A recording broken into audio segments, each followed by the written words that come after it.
This is no ordinary weed.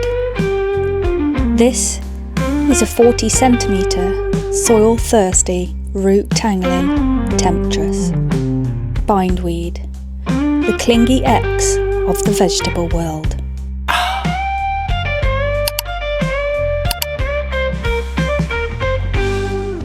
Hello everyone, welcome back to plot 13. As you can see, the weeds are starting to take hold. But that also means things that I planted out have taken hold as well. The peas have started to recover. The carrier bag and the fleece that I popped on is distracting the birds, so it is definitely working. Everything else I planted out looks great as well. It's starting to take hold. I think the wet weather helped, to be fair. I popped down midweek, no, when was it? Bank holiday Monday, when we had torrential rain here. Absolutely hammered it down. But I thought it's a good time to come down and have a look for some slugs and bits and bobs. As you can see from this video here, a slug was hanging off my newly planted cosmos. So I rehomed him. So I've brought a few more cosmos down today to replenish the ones that have been munched, and a few other bits as well that I'm going to be planting out that's still kind of tender. But we are due a bit of a heat wave next week, which means the ground's going to be dry, which means the slugs won't be here. So hopefully they'll have a bit of a head start before the next rainy spell. So yeah, that's my plan anyway. We'll see if it works. And I think it's time to put my main crop potatoes out. Well, let me crack on. Oh, I don't know how much I will do today because I cut my finger quite badly. So I've put a cover on it, so it's dead sore. So we'll see how much I can get done before I have to go home. So I'm going to put my main crop in on the left hand side here. So I'm going to do 45 centimetres between the seconds and the mains, and probably around 30 to 45 centimetres between each potato. I'm doing Bambino and Cara. I think Bambino is quite a small main crop. It can be a second early as well. So we'll see how that one grows, see if I get a decent size. I think I'm going to run out of room because I have garlic halfway through the row here, but I do have a little bit of space on the ends there and maybe there if I mark it out. So I'll have a look and see how many I can get in. Okay, so I've just Googled when do you harvest autumn planted garlic, right? And it says late June onwards. Now I've got garlic in the way of where I want to put my potatoes, so I'm thinking I might be very careful and plant some potatoes in the garlic row because they're going to come out in a month or so. What are we in now? So they'll be coming out in a couple of months, and these early potatoes, this is a couple of months worth of growth, and they don't look too bad. So let me show you. I don't know what to do. They're quite close together, the garlic, aren't they? Look how close they are. I'm never going to get a spud in there, am I? It's annoying. I could probably get one in there. Well, that one's given up the ghost. But this is a couple of months' growth of the first earlies, and I can just imagine garlic sticking out of there. Be all right, wouldn't it? What shall I do? Let me have a think. Right, I've had a think. I'm going to do the potato row slightly to the one side and run it between the onions and the garlic. No, the shallots there and the garlic. So I'll run it between there, and that way I'm not going to damage the garlic roots if I'm careful to dig down, and I should get a nice row of potatoes. And if it's a little wonky, it doesn't really matter because the foliage will be up everywhere anyway, so it doesn't really matter. Yeah, that's what I'm going to do. Okay, in the bottom of each hole I'm just going to sprinkle,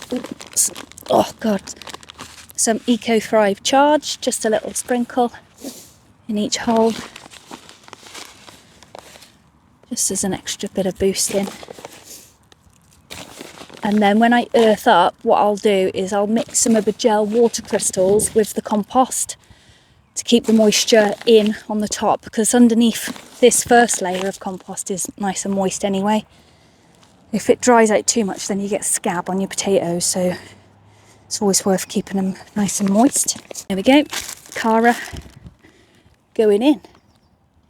You can see the chits on that. Can you see the chits on that? Brilliant. These have been under grow lights at home as well. So I've got 10 of each. That's there and there.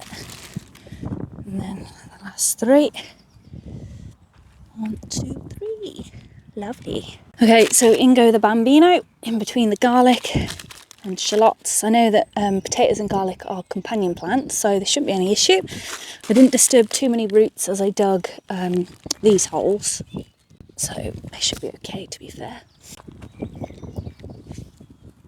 5, and then number 6.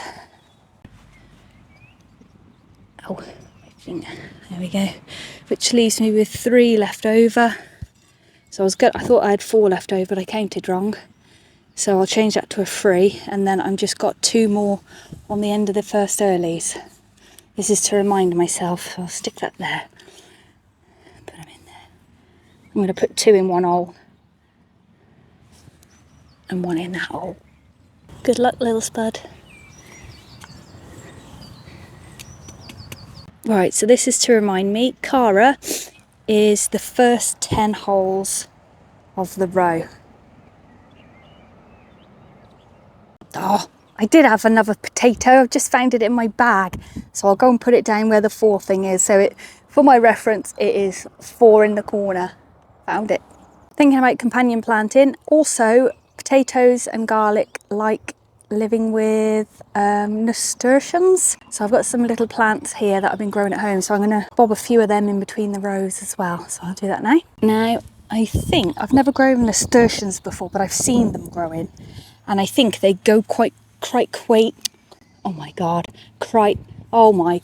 they grow quite crazy. So I'm going to put them along this edge, but I'll probably have to trim them back, obviously, because I don't want them going on the path. So I might do them around midway between the edge and the potatoes. So let's put them in there. Then I do have bindweed in here as well, so it's going to be all hell, I'm sure, but let's do it. Let's just do it. We'll do what we want. If it goes wrong, then I'll learn for next time, won't I? The slugs might eat them anyway, so we'll see. I think you can eat nasturtium as well, can't you? So I want to taste it, see if it's nice. You don't want to watch this, do you? Let's cue the fast forward.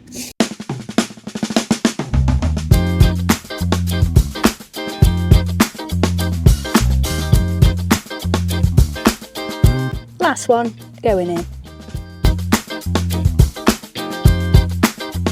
Look at that, some kind of mushroom emerging from the soil in the onion bed. Isn't that freaky? I thought it was an egg. I think there's another one here as well, look. Yeah, definitely a mushroom, it's not an egg. Look at the size difference. So this one I've been growing on at home a little bit more in the greenhouse, protected. And then these are the ones I planted out last week, I think. So yeah, look at the difference. Hopefully the slugs will stay away from that one now. I'm going to put some more in that section over there.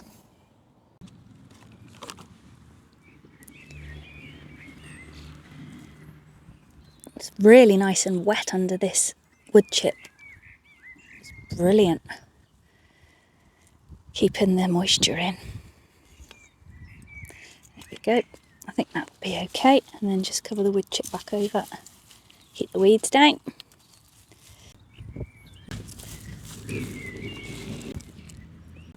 So I'll give these a water in. Even though the ground's wet, I'll still give them a water in just to help them settle. There we go, done. Just going to set up a new support for these peas. It's going to be a bit cosy in here, but I've got the last few snow peas which I sowed at home. Just going to bob them out now, and then if I've got any space I'll direct sow a couple of peas in between. We'll see. It's a bit late to sow peas, the ones that I've got anyway. They are the Meteor. It says on them to sow up until March, so yeah, I'm a bit late, but we'll see. So I've only got a few of these left now, just to bob them in. Just going to use my hand, I think. Me good hand, me good fingers.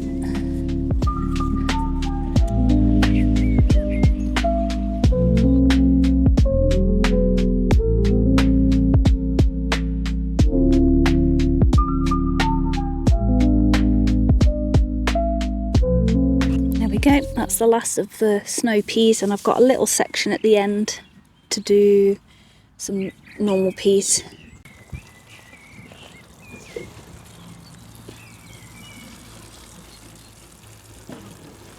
The dill I planted out as well is looking good. There we go. So I've got some more dill. I'm going to put it next to this lot underneath this cloche here. I'm sure there's a cauliflower under there somewhere.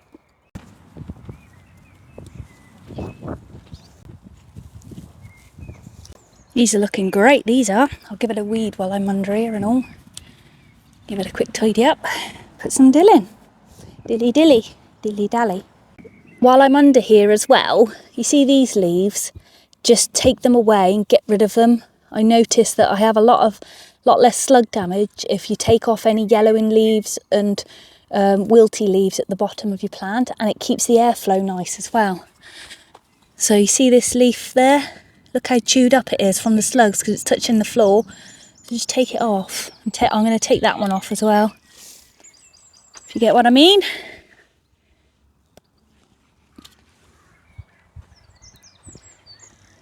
There we go, here's another example. Just take it off. There's nothing for them to eat and then they won't bother.